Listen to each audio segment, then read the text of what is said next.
Bom, a gente está resolvendo agora o módulo 9, está faltando resolver o exercício 7 e o exercício 8, né? Então vamos ler o 7. Um pistão com êmbolo móvel contém 2 mols de oxigênio e recebe 581 joules de calor. Olha que interessante nesse exercício, né? Nesse exercício 7 a gente já tem o número de mols do gás. O gás aqui, ele contém 2 mols, né? Ele está recebendo calor, ele está recebendo 581 joules do calor, então ele está ganhando calor do ambiente, né? Então esse aqui é uma quantidade de calor positiva, se ele estivesse perdendo calor seria negativa, então ele recebe 581 joules de calor. E o gás sofre uma expansão isobárica, então se o gás está expandindo, é ele que realiza trabalho, né? Na qual o seu volume aumentou de 1,66 litros. É importante que ele não aumentou para, ele aumentou de. Então, ele já está dando a variação de volume do gás. Esse 1,66 não é o volume final. Esse 1,66 é exatamente o ΔV, é a variação de volume do gás. Então, nós sabemos que o ΔV é igual a 1,66 litros, né? Sobre uma pressão constante. Então, é uma transformação isobárica, né? A pressão é constante e essa pressão ele falou que é igual a 10 a quinta Newton por metro quadrado. Qual que é o problema, né? Como a pressão está em Newton por metro quadrado, que é a unidade do sistema internacional, a minha variação de volume não pode estar em litros. Então, o que nós sabemos, né? Nós sabemos que cada metro cúbico é igual a 1.000 litros. 1.000 litros é igual a 10 ao cubo litros. Então, se eu quero transformar de metro cúbico para litro, eu vou multiplicar por 1.000. Né? Cada 1 metro cúbico tem 1.000 litros, então 2 metros cúbicos tem 2.000 litros e assim por diante. Agora, se eu quero transformar de litro para metro cúbico, eu vou dividir por 1.000. Dividir por 1.000 é multiplicar por 10 a menos 3. Né? Então, a nossa variação de volume no sistema internacional vai ser igual a 1,66 vezes 10 elevado a menos 3 metros cúbicos, né? Daí eu estou na unidade correta. Bom, ele fala que eu posso considerar que nessas condições o gás se comporta como um gás ideal e eu posso utilizar a constante universal dos gases como sendo 8,3 Joule, que é a unidade do sistema internacional, mol vezes Kelvin, que também é a unidade do sistema internacional. Calcule a variação da energia interna do gás e a variação de temperatura do gás. Bom, nessa letra A, se ele quer que a gente encontre a variação da energia interna, a gente vai usar a primeira lei da termodinâmica, né? O que diz a primeira lei da termodinâmica? A variação da energia interna é igual à quantidade de calor que esse gás troca com o meio menos o trabalho que esse gás também troca com o meio. A quantidade de calor foi dada, ele está recebendo 581 joules do ambiente, né? Está trocando com o ambiente. E o trabalho, né? Se o gás sofre uma transformação isobárica, como é que eu calculo o trabalho do gás? É o valor da pressão, que é constante, vezes ΔV, que é a variação do volume. Então, eu vou primeiro calcular o trabalho na transformação isobárica, substituir na primeira lei da termodinâmica e eu calculo ΔU, que é a variação da energia interna. Então, dessa forma, o trabalho vai ser igual à pressão, que é 10 a quinta Newton por metro quadrado. Então, aqui, 10 a quinta newtons por metro quadrado, vezes a variação de volume, que é 1,66 vezes 10 a menos 3, 1,66 vezes 10 elevado a menos 3 metros cúbicos. Dessa forma, o trabalho vai ser igual a 1,66, 10 a quinta vezes 10 a menos 3 dá 10 ao quadrado. Então, 1,66 vezes 10 elevado ao quadrado, metro cúbico corta com metro ao quadrado, e isso vai ser igual a Newton vezes metro. E Newton vezes metro é força vezes deslocamento, que é joule. Trabalho é joule, né? Então, dessa forma, o trabalho, 1,66 vezes 10 ao quadrado, dá 166 joules, tá?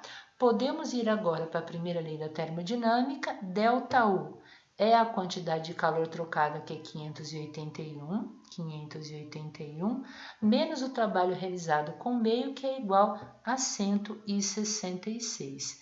Esse ΔU vai ser igual a 415 joules. E com isso, a gente termina a letra A do exercício, né? Essa aqui é a resposta da letra A. A letra B, ele pediu a variação da energia interna do gás, né? Desculpa, a variação da temperatura do gás. Ele quer o ΔT, né? Só retomando aqui o enunciado para a gente ter clareza de que a gente está fazendo o correto, né? Então, na letra B, qual a variação de temperatura do gás, né? Então, ele quer o ΔT. A gente viu na videoaula, né, que quando a gente tem um gás monoatômico, né, ou seja, a molécula de gás é composta por um único tipo de átomo, que é o caso do oxigênio, a variação da energia interna é 3/2 de nR∆T, né? Se for um gás diatômico, exemplo, né, o gás CO2, né, o CO, por exemplo, né? Se ele for diatômico, ou seja, a molécula é formada por dois tipos diferentes de átomo, né? Então, a gente vai ter que o ΔU vai ser igual a 5/2 de nR∆T. No caso, nós estamos com gás monoatômico. O número de mols foi dado, né? Lá no enunciado nós temos 2 mols e a constante universal dos gases, o R, também foi dada, né? Lá no enunciado, o R é 8,3, constante universal dos gases 8,3, sistema internacional, Joule por mol vezes Kelvin. Então, além do número de mols, o enunciado também deu a constante universal dos gases no sistema internacional, 8,3 Joule por mol vezes Kelvin. Então, ficou tranquilo, né? Quando a gente vem para calcular o ΔT, eu já tenho E e tenho R. E tenho o ΔU que eu calculei na letra A. Então, isso vai ficar ΔU é igual a 3/2 de N. O N aqui é igual a 2, né? Tudo isso aqui que multiplica o R, que é 8,3 vezes o ΔT. O 2 que está multiplicando, nós podemos cancelar com o 2 que está dividindo. Então, dessa forma, nós vamos ter que o ΔU é igual a 3, que multiplica 8,3 vezes ΔT. Ou seja, o nosso ΔU é igual a 3 que multiplica 8,3 é igual a 24,9 ΔT. 24,9 está multiplicando, passa dividindo, então ΔU dividido por 24,9 é igual ao nosso ΔT. Então, a variação da temperatura vai ser igual a ΔU, variação da energia interna, dividida por 24,9. Isso aqui vai ser igual, ΔU foi igual a 415, então isso vai ser igual a 415, tudo isso aqui dividido por 24,9. 415 dividido por 24,9 dá 16,66666. Eu vou colocar 16,67 Kelvin, né? E com isso, a gente termina a letra B, né? ΔT é 16,67 a 16,7 Kelvin, tá? Tá resolvido a letra B. Vamos agora resolver a última questão da lista, né? Vamos resolver a questão número 8 da nossa lista. Então, vamos ler ela com um pouquinho de cuidado, né? Na sequência, a gente já faz a resolução. Bom, questão 8. Ela parece ser longa, né? 1 mol de um gás ideal, então já tem que o N é igual a 1, é levado do estado A para o estado B de acordo com o processo representado no diagrama, pressão versus volume. Então, no eixo das ordenadas, o eixo Y, nós temos a pressão, e no eixo horizontal, que é o eixo das abscissas, nós temos o volume, né? E aí é interessante a gente perceber que não é uma transformação isobárica, porque a pressão aqui no ponto era um valor PA, e ela alterou no ponto B, ela diminuiu, ela vai ser PA sobre 2, ela ficou a metade, então a pressão não é constante. Também não é uma transformação isocórica, né? Porque o volume mudou. No ponto A, o volume era VA e no ponto B ele é o dobro. Então, tanto o volume está mudando quanto a temperatura, quanto a pressão está mudando, né? Então, não é uma transformação isobárica, a pressão constante não é, e também não é isovolumétrica, porque o volume também não é constante. Bom, qual que é a primeira coisa que ele pede para a gente determinar? A razão TA sobre TB entre as temperaturas do gás no estado A e no estado B. Como o gás sai do estado A e vai para o estado B, ele está sofrendo uma transformação. Então, a gente pode usar a equação de transformação de um gás. Não sei se vocês lembram, né? No atendimento eu falei da equação que era o PVT-Povotó, mas essa equação também vai estar presente na videoaula, né? Então, como é que a gente pode resolver aqui a letra A desse exemplo, né? Então, o gás sofre uma transformação, né? Ele está indo. Deixa eu colocar a câmera um pouquinho mais para cá, que talvez ajude a gente, né? O gás está indo de um ponto A para um ponto B. Então, o gás sofre uma transformação, né? Ou seja, ele sai de um estado inicial A e vai para um estado final, que eu vou chamar de estado final B. Como o gás sofre uma transformação e N é constante, ele falou aqui que o gás não está sendo ejetado nem saindo do recipiente, o número de mols é constante, eu posso usar que a pressão inicial, o volume inicial sobre temperatura inicial, que é o PVT, isso aqui é igual a pressão final vezes volume final sobre temperatura final, que é o Povotó. Só que no lugar do ponto inicial nós chamarmos de I, nós vamos chamar de A, né? Então, como é que fica a transformação gasosa? Pressão de A vezes volume de A sobre temperatura de A. Isso é igual a quem, né? É a pressão do ponto B vezes o volume do ponto B sobre a temperatura do ponto B, né? O que esse problema está pedindo para que a gente resolva, né? O problema está pedindo para que a gente encontre a razão de TA sobre TB. Então, eu já vou passar o TA para o outro lado, multiplicando, e o PB, VB, para o outro lado da igualdade, dividindo. Então, eu vou ter a seguinte relação, PA, VA, tudo isso aqui dividido por PB, VB, então, dividido por PB, VB. Isso aqui, quem que é? É a temperatura do ponto A dividido pela temperatura do ponto B. Não sei se ficou claro, né? Eu simplesmente passei o TA para o outro lado da equação multiplicando, então ele veio para o primeiro membro, e o PB, VB, eu passei para o outro lado dividindo. Então, ficou PA-VA dividido por PB-VB é TA sobre TB, tá bom? Quem que é PA-VA? Então, vamos ver aqui, ó. A pressão do ponto A é o próprio PA e a pressão do ponto, o volume do ponto A é o próprio VA, não tem um valor numérico. Então, eu vou continuar escrevendo PA-VA. Agora, eu vou olhar o ponto B, né? No ponto B, quem é a pressão do ponto B? É PA sobre 2. E quem que é o volume do ponto B? É 2VA. Então, a pressão do ponto B é PA sobre 2. Eu vou multiplicar pelo volume do ponto B, o VB, que é 2 vezes o volume do ponto A. Essa razão é a temperatura do gás no ponto A sobre a temperatura do gás no ponto B. Só que o 2 que está dividindo cancela com 2 que está multiplicando. E o que nós vamos ter nessa expressão, né? Nós vamos ter que PAVA dividido por PAVA é igual a TA sobre TB, ou seja, TA sobre TB é igual a PAVA sobre quem? Sobre PAVA, e isso dá 1. Ou seja, a temperatura do gás no estado A sobre a temperatura do gás no estado B, isso aqui é igual a 1. Se é igual a 1, o TB pode passar multiplicando, o que eu concluo? Que a temperatura no ponto A é igual à temperatura no ponto B. Essa é a conclusão quando eu calculo a razão TA sobre TB, tá bom? Isso é importante. Então, o gás está saindo do ponto A, caminhando até o ponto B. Ao sair do ponto A, ele tem uma temperatura. Ao chegar no ponto B, essa temperatura não sofreu mudança. Por quê? Porque a razão TA sobre TB é igual a 1, ou seja, TA é igual a TB, tá? Agora, vamos ver o que ele pede na letra B para a gente, né? Na letra B do exemplo, ele está pedindo para calcular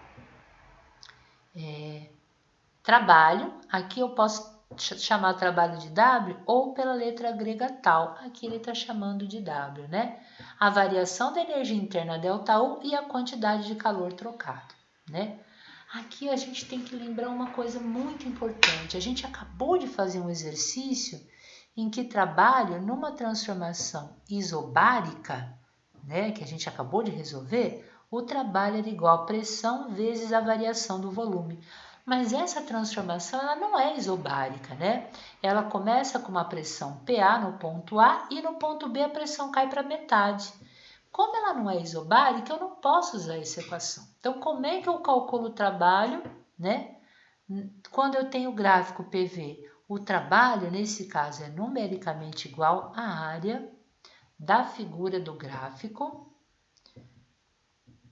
da pressão em função do volume. Olha que interessante, né? Então, eu tenho que saber como calcular o trabalho, porque quando eu uso a primeira lei da termodinâmica, né? ΔU é igual a Q menos tal. Se o trabalho não for dado, eu tenho que saber como fazer o cálculo. Então, a princípio, eu tenho duas possibilidades. Se for uma transformação isobárica, o trabalho é a pressão vezes variação de volume. Se for uma transformação qualquer que não seja isobárica, eu calculo através da área do diagrama P vezes V. Então, vou lá, né? Ó, qual é a região que eu vou achurar nesse gráfico, né?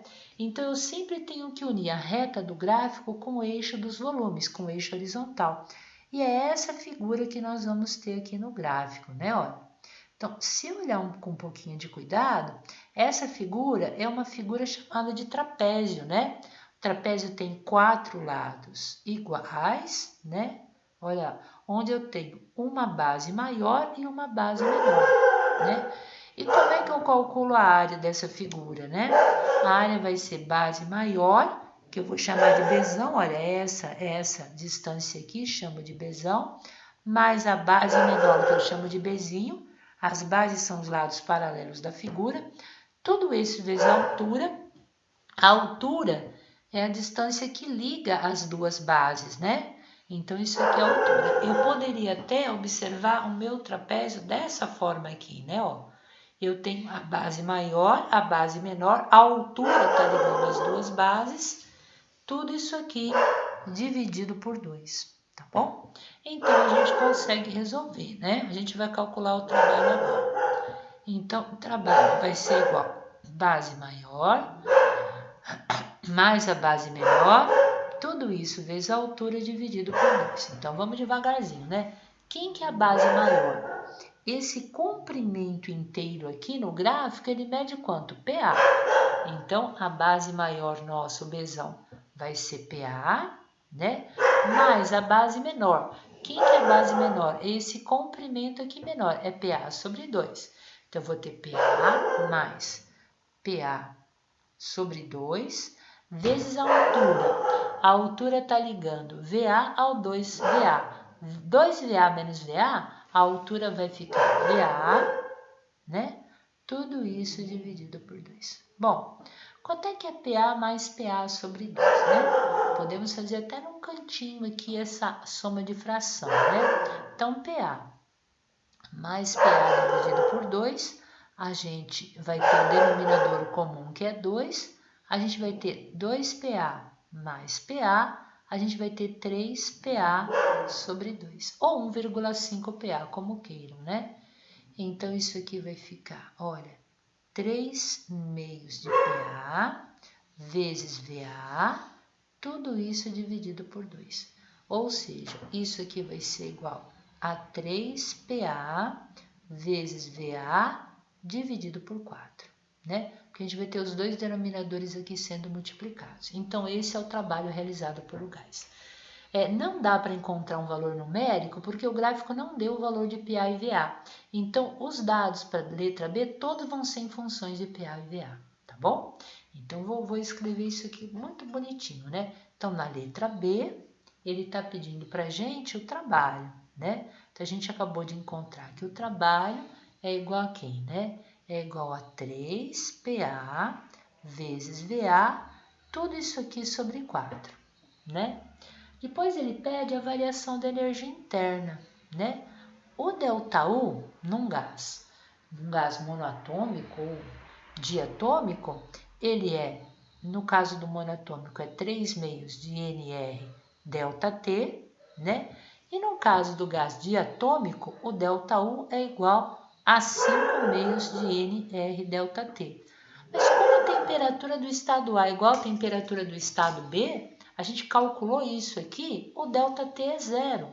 Então, o que eu concluo, né? Não importa se ele é monoatômico ou diatômico, o delta U é igual a zero. E aí, a gente vem para a última questão que ele nos pede, que é para calcular a quantidade de calor, né? Bom, da primeira lei da termodinâmica, a gente sabe que ΔU é igual à quantidade de calor menos o trabalho, né? Se ΔU é igual a zero, a gente acabou de calcular na letra C, então toda a quantidade de calor é igual ao trabalho. O trabalho passa somando, então a quantidade de calor é exatamente igual ao trabalho realizado. Como o trabalho nós calculamos na letra B, ele deu 3 PaVA sobre 4, a gente vai ter o mesmo resultado aqui, ó. A quantidade de calor vai ser quem, né? 3 vezes PA vezes VA, tudo isso aqui dividido por 4, tá bom? Com isso a gente resolve o exercício, tá?